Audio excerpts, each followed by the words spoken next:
The silence before the steps. 1.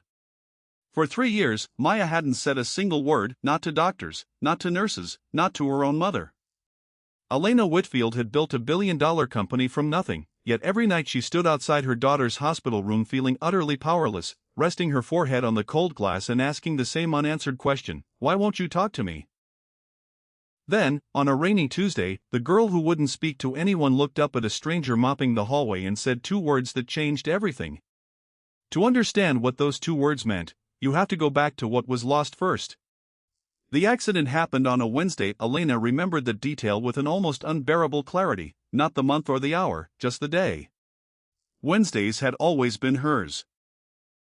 Every other afternoon a driver handled the school pickup, but Wednesday was the one day Elena left the office early to get Maya herself.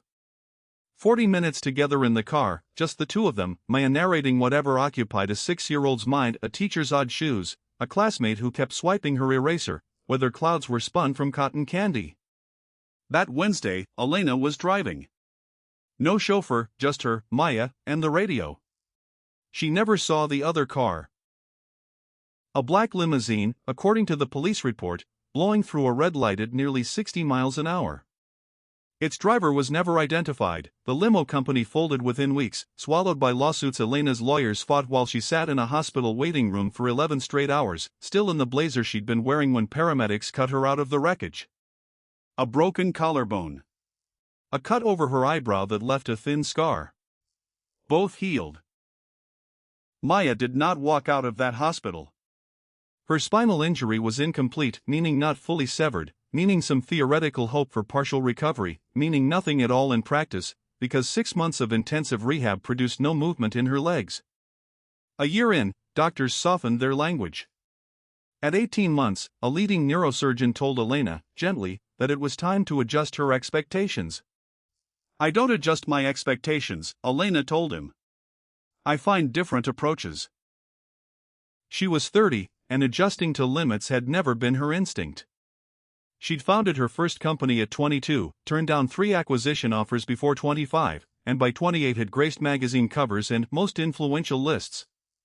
She'd poured the money back into growth, new divisions, a foundation she'd started half out of conviction and half on her PR team's advice, only to discover she genuinely cared about it. By any measure, she was exceptional. None of it mattered against her daughter's silence. Maya had once been a chatterbox, a girl who narrated her own existence, fired off questions faster than anyone could answer, held fierce opinions on everything from wall colors to sandwich construction. After the crash, she simply stopped. Not gradually, completely. Psychologists called it selective mutism, a trauma response not uncommon in children who'd suddenly lost physical ability. They said time and therapy would help. That had been 3 years ago. Maya was 9 now, communicating in nods, headshakes, and a spiral notebook she carried everywhere. A school aid and a speech-to-text tablet helped her participate in class.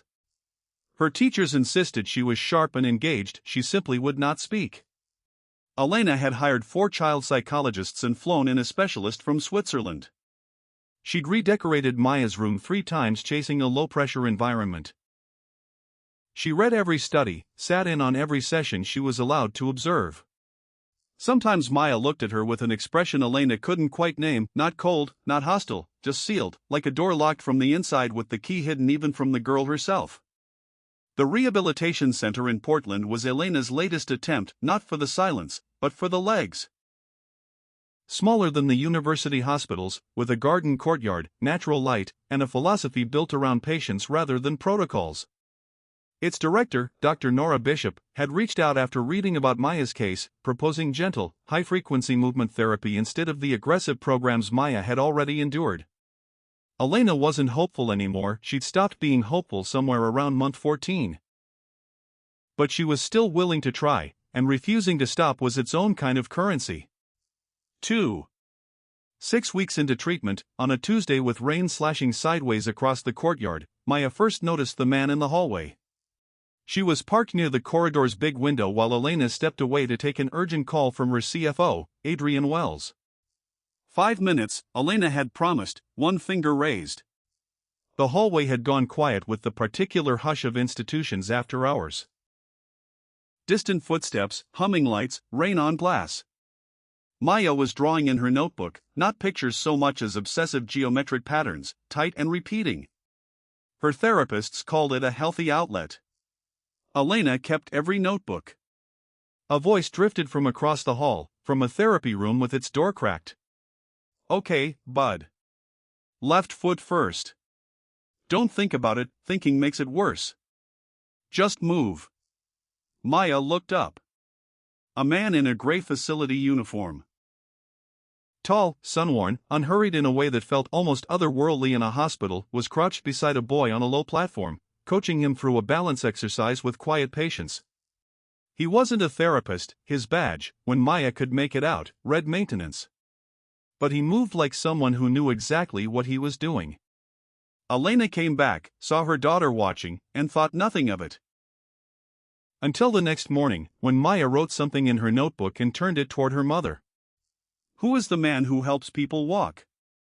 It was the first question Maya had asked about anyone in 3 years. Elena found out his name from the front desk, Jack Coleman, maintenance staff, 8 months at the facility. She arranged to meet him in a break room near the equipment storage. He arrived 3 minutes early, she noted that. Tall, hard to age, the kind of weathered calm that read is both disarming and faintly irritating to a woman who lived at a sprint. "Mr. Coleman. I'm Elena Whitfield. My daughter is Maya." "I know who you are," he said, matter of fact. "I've seen you with her. She asked about you yesterday. First question she's asked about anyone in 3 years." Something shifted behind his eyes. "I was helping a patient with balance work. His therapist was running late." "Did anyone ask you to?" "No." "Were you trained for that?" A pause, longer this time. "Military background." Elena held his gaze. "My daughter hasn't spoken since the crash. 11 specialists, for rehab programs, and nothing." "I'm not asking you to be her therapist. I'm asking you to spend time with her doing whatever it is you do, and tell me honestly what you see." "I can't promise you anything." "Good. The people who promise things are usually the ones who don't deliver." He almost smiled. "I get off at 4. East Therapy Room. 3. The East Room had big windows and gentle equipment, foam platforms, parallel bars, balance tools that look more like toys than medicine. Jack didn't approach Maya directly. He dragged a foam cylinder to the center of the room and sat, putting himself at her eye level, a small rubber ball turning in his hands. "I'm Jack. You're Maya." He didn't wait for a response. "You don't have to talk. I've worked with people who couldn't. Some of the toughest people I've known." He turned the ball over once. "I'm not going to tell you what's possible or what the plan is. I've got one question. Write it down, nod, whatever works. Is there anywhere in your leg you can still feel temperature, warm or cold?" Maya stared, then slowly raised her hand and pointed to the outside of her right knee. "Good," he said, without ceremony. "That's something." Elena watched through the narrow window in the door, arms crossed, jaw tight, holding herself back through sheer will. The session ran 22 minutes. Afterward, Jack wheeled Maya back himself and told Elena plainly, "She's got more signal than the reports suggest. Somebody should look again at that lateral knee region, the area around L3, L4. The documentation may have missed something." He didn't wait for a reply. Elena crouched in front of her daughter's chair, and Maya looked up at her with an expression that had been absent for 3 years, curiosity. Then, barely above a whisper, she spoke her first words in 38 months. "He's different." Elena's throat closed. She couldn't answer. Maya simply opened her notebook and returned to her patterns, but something in the door had shifted, just slightly, just enough. Dr. Bishop reviewed the old nerve study the next morning and called it 7:43. There was residual signal in the L3-L4 region, originally dismissed as noise. "It may not have been noise," she said carefully. Elena wanted Jack Coleman in a room with the medical team by end of day. "He's maintenance staff," Bishop said, hesitant. He's the person who found something 11 specialists missed, Elena replied. I don't care what his badge says. 4. The meeting convened in Bishop's cramped office. Bishop, lead therapist Priya Nandan, Jack, and Elena. Jack took the chair nearest the door. Priya walked through 6 weeks of session data with brisk competence. Jack listened without interrupting, then asked 2 precise, clinical questions that made Priya reassess him on the spot. The standard approach targets major muscle groups first, Jack said when she finished. Build the big systems, hope the small ones follow. Maya's tried that for 3 years without response. What she has is lateral signal in a narrow band around the right knee. That's a starting point. For what? Priya asked, genuinely curious. For teaching the brain the body's still there. He explained how, after severe spinal injury, the brain often stops sending signals to areas that return only noise and efficiency measure. The question was whether consistent, localized stimulation could reopen that channel. Sometimes it works. Sometimes it doesn't. I won't pretend I know which this is. It was, Elena thought, the most honest thing anyone had told her in 3 years. What would you need? She asked. 2 sessions daily. Mornings on the lateral knee work, small, low intensity, high repetition. Afternoons in the water tank, if you have one, buoyancy removes the fear of falling. He looked at Priya. I work alongside whoever runs it. I'm not licensed. Noted, Bishop said dryly. What about Maya herself? Priya asked. She shuts down when sessions get too intense. We've had to scale back twice already. I won't push her like the old programs did, Jack said. This won't feel hard. It'll feel small, that's the point. The hardest part won't be her body. It'll be convincing her to keep showing up when nothing seems to be happening, because for a while, it'll look like nothing is. Bishop agreed, unofficially, to bring him on as a consultant, with weekly check-ins including Elena. The first 2 weeks were, by any outside measure, unremarkable. Maya cooperated without engaging. Jack ran the same tiny sequence each morning, barely perceptible micromovements targeting that narrow band of nerve signal, and kept sessions to 40 minutes, making nothing of anything. Elena watched when she could bear it and left when her own anxiety became something Maya could read in her shoulders. She filled the waiting hours with work, there was always work. Handling calls from Adrian about quarterly numbers, from her acquisitions team about a healthcare tech deal, from her foundation director about board approvals. On day 15, Priya texted, "Can you come in?"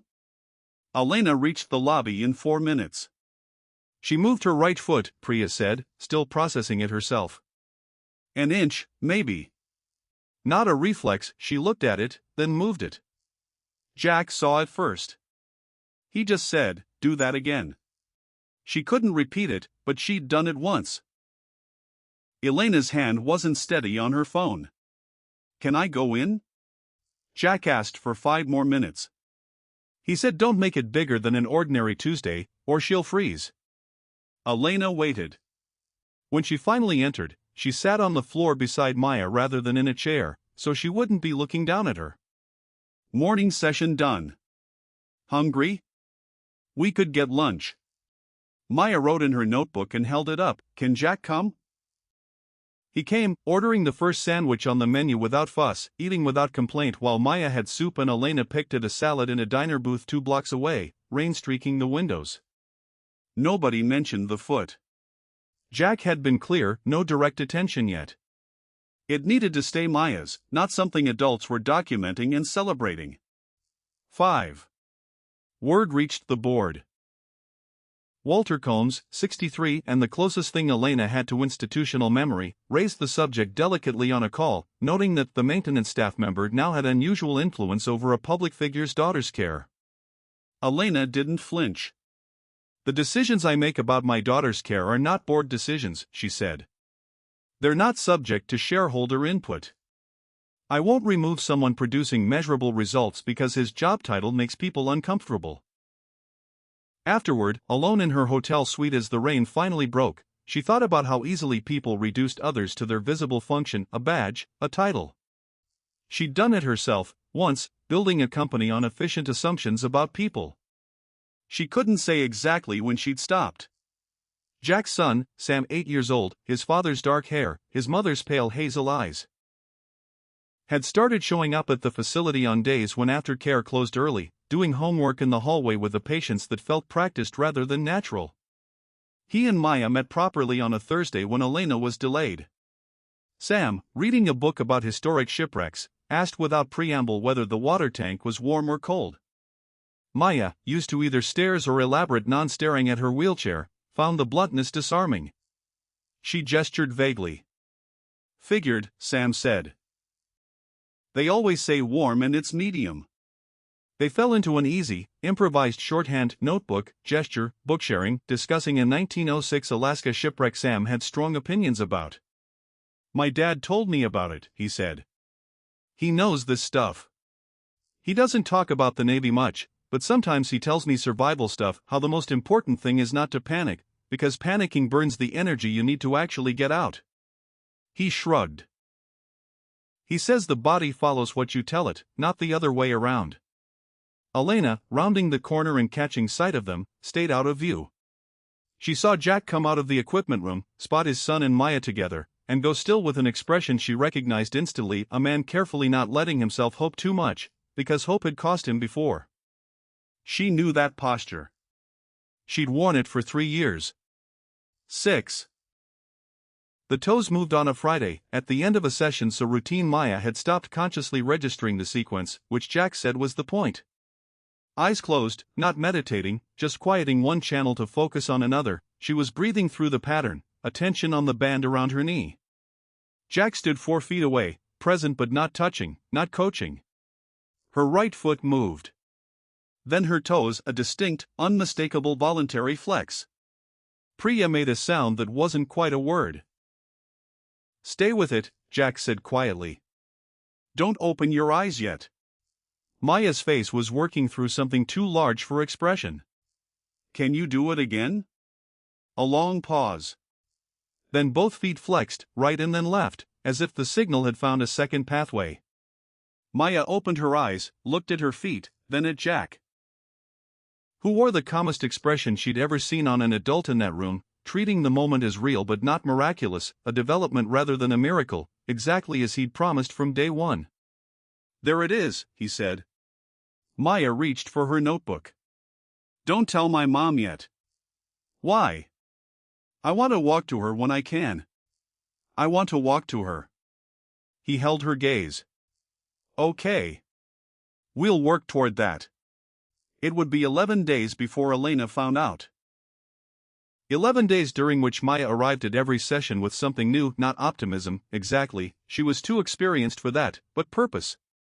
Jack kept his word. 14 years of holding operational secrets under far higher stakes made this easy, though this particular secret moved him in a way he couldn't quite name. He drove home each night to the small rented house 20 minutes away, made dinner for Sam, and sat afterward with cooling coffee, thinking about a girl determined to arrive somewhere entirely on her own terms, a desire he understood better than most. One night Sam found him at the table. "You're doing this staring thing. It's 9:15. Bedtime was 15 minutes ago." Sam poured himself milk he'd clearly pre-planned as a stalling tactic. "Is Maya getting better?" "I'm not stupid," he added. "You come home different on the days her sessions go well." Jack considered his son sharp like his late mother, a trait that still occasionally caught him off guard 2 years after losing her. "Yeah. I think so." "Good," Sam said, with a child's simple finality, and went to bed. Outside, for once, the rain had stopped. Clear sky, cold stars in Portland, a kind of announcement. Jack finished his coffee. Maya was going to walk. He didn't know when, and he wouldn't promise it to anyone, but he knew it the way he'd known things in the field, not from data, but from an accumulation of small signals pointing one direction. You kept showing up, and eventually the impossible became just another Tuesday. 7. Elena spent those 11 days reading her daughter from a distance, the way you read weather through glass you can't open. Nothing she could point to directly, no dramatic clinical note. Just a difference in the set of Maya's shoulders, something more present, more purposeful in how she arrived each morning. Elena didn't ask. She'd learned that pressing too hard could close a door that had only just cracked open. On day 11, Maya wrote a request at breakfast. Could Sam come to the afternoon session? Jack said yes instantly, which told Elena this had been planned. Maya had orchestrated the whole thing. Elena understood she was being managed by a 9-year-old, and respected it entirely. Sam arrived at 3:30 with his shipwreck book and an energy bar, sat immediately beside Maya's chair, and picked up their ongoing argument about rescue protocols. When Jack emerged and told his son the afternoon session started in 10 minutes, Sam asked to watch. Maya wrote yes, adding, "You have to be quiet." "I'm always quiet." She raised an eyebrow. "I can be quiet," he amended. The room had been rearranged. Parallel bars pulled toward the center, roughly 8 feet of open floor between them, the low platform pushed aside. Elena, seeing it from the doorway, felt something that was neither hope nor fear but both at once, a feeling she'd stopped trying to separate months ago. "You can come in," Jack said. He closed the door. Priya took her corner. Sam settled against the wall, knees drawn up, genuinely quiet for once. Maya sat at one end of the bars, hands still in her lap. "Want to tell her?" Jack asked. Maya wrote slowly and held it up. "I've been practicing. I didn't tell you because I wanted it to be real first. It's real now. I want you to watch." Elena read it twice, then sat on the floor rather than a chair, so she wouldn't be above her daughter. She couldn't speak. She nodded. Maya gripped the bars and pushed. Her forearms strained, she rose unevenly, dropped back twice before finding her balance, and then. She was standing, bent and shaking, weight distributed between her feet and the rails, upright by her own effort. Sam made a sound he immediately swallowed. Elena pressed both hands to her mouth. 8 feet stretched ahead of her, a distance she'd once told Jack, in her notebook, felt like the moon. He'd written back, "The moon is a fixed distance. 8 feet is a decision." She moved her right foot 6 inches. Then her left. The bars held her as she swayed. 8. And within days, word of Maya's recovery had reached the Foundation's annual gala, 3 weeks out. Elena and Jack argued gently over whether Maya should walk in front of 400 strangers so soon. "If she tries it there and goes down, that's different from going down in this room," Jack said. "The audience changes what it costs." "I know." "Does she know?" "I think she knows better than either of us. She's spent 3 years learning what public failure feels like. In front of doctors who wrote their conclusions in journals." Elena paused. "I think she's choosing the terms." Jack was quiet a long while. "I don't catch her. If she wants to do this, she does it. I'm there if she needs me, but I don't catch her automatically. She has to know the difference." "Tell her." "She'll listen to you." Something flickered across his face, a man still adjusting to being listened to, after years when that hadn't been the shape of his life. 9. The gala fell on a Saturday in mid-December, and Portland produced, almost theatrically, a clear, star-sharp night. Elena arrived first with Maya, who wore a dark green dress she'd chosen herself, hair down for once. Her hands were still in the car. Elena had learned that stillness, not motion, meant Maya had settled a decision. Jack and Sam arrived 20 minutes later, Sam in a blazer that almost fit, hair suspiciously combed. He found Maya immediately and said something that made her write back, something that made him laugh, a sound so unguarded amid the dressed-up crowd that heads turned. Elena worked the ballroom with practiced warmth, introducing Jack only as someone who worked with Maya's rehabilitation program, true, and revealing nothing more. He was aggressively unimpressed by the gilded room, which impressed Elena more than she expected. Walter Combs found her at the bar and handed her sparkling water without asking. He knew she didn't drink at these events. "She looks well," he said, nodding toward Maya and Sam examining a centerpiece. Then, unusually for him, the quarterly numbers were better than I made them sound on the call. "I know that." As close to an apology as he gave. "I did some digging on Coleman," he added. 14 years a Navy SEAL, decorated repeatedly. Apparently, he built rehabilitation methods for wounded operators that became unofficial protocol in certain programs. The man knows what he's doing. I knew that in the first 20 minutes, Elena said. I'm slower than you. Always have been. He almost smiled. It's why you're CEO and I'm a board member. The program began at 8. Grant recipients were honored, a short film played, showing children in therapy rooms, a rural Oregon clinic the foundation had equipped. Elena spoke briefly at 8:45, thanking donors and staff, describing the foundation's core belief that quality rehabilitation shouldn't depend on a family's wealth. She never mentioned Maya by name in these rooms, that boundary had always been hers to keep. As she stepped back from the podium, a small voice came through the microphone at the stage's edge, Priya holding it steady as Maya, having walked from the wings on her own effort, wheelchair left behind, spoke into it. The string quartet stopped mid-note. Her voice was unsteady from 3 years' disuse and from being 9 and small under bright lights, but it was hers, and it carried. My name is Maya Whitfield. A silence swept the room. 3 weeks ago, I walked for the first time since I was 6. She gripped a chair placed there for exactly this, Jack's quiet contingency planning. My mom built this foundation to help kids like me. I wanted to tell you it works, because of the people she finds. Her voice wavered, she let it, waiting it out the way Elena had never seen a 9-year-old do. Because of the people who show up, and the people who don't give up. She looked out at the room. That's all I wanted to say. She handed the microphone back and let go of the chair. 10. By December, the foundation's rehabilitation model, built from what had started as one maintenance worker's unofficial afternoons with one silent girl, had become a formal program under Dr. Renata Vance, a researcher who'd approached Elena about scaling it nationally. 63 patients had gone through it by year's end, each given, as Elena thought of it, a different answer to what was possible for their bodies and their lives. At the December gala's close, the ballroom thinning, the string quartet packed away, Sam had fallen asleep in his chair in the sudden, boneless way small boys do. Maya watched him, then looked at Jack, then held up her notebook. Not her old geometric patterns, a picture. 4 figures at a table, a woman and a man on one side, 2 children across from them, rough but unmistakably them. Underneath, 4 words, this is a family. Jack looked at it a long moment, then at Elena, who was already looking back at him. Yeah, he said. It is. He said it plainly, the way he said things that were simply true. Maya accepted this with a nod, closed the notebook, and watched the light snow falling outside. The kind that doesn't stick, just makes the familiar look strange and quiet for a few hours.